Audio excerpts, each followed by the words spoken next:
to Out to Pastor. This is Christmas week, and I thought for this Monday I would talk a little bit about Christmas Eve. Christmas Eve, we actually have two services at Trinity. We have a 7 o'clock and a 10 o'clock service, and both of them are candlelight and communion services. They're the same service, it just depends on which hand chime choir we're going to have. But they'll both have the hand chimes, and it's the same sermon, same service. There's not one. I know a lot of churches do a family or a kids, service earlier or what have you. But ours are both the same service. But it does get a bit crowded. The 7 o'clock is usually the most crowded, and we usually get close to 200 people. And it gets pretty crowded. We have the overflow seating, and sometimes it gets a little squishy in there.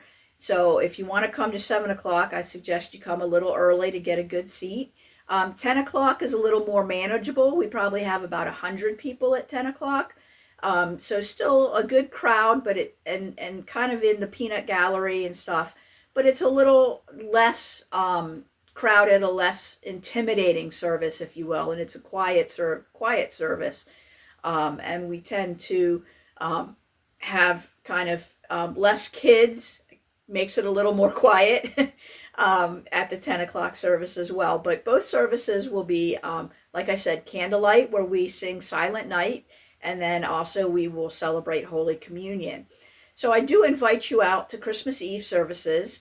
They should be a good way to worship and remember that Jesus is why we celebrate the birth of Christ.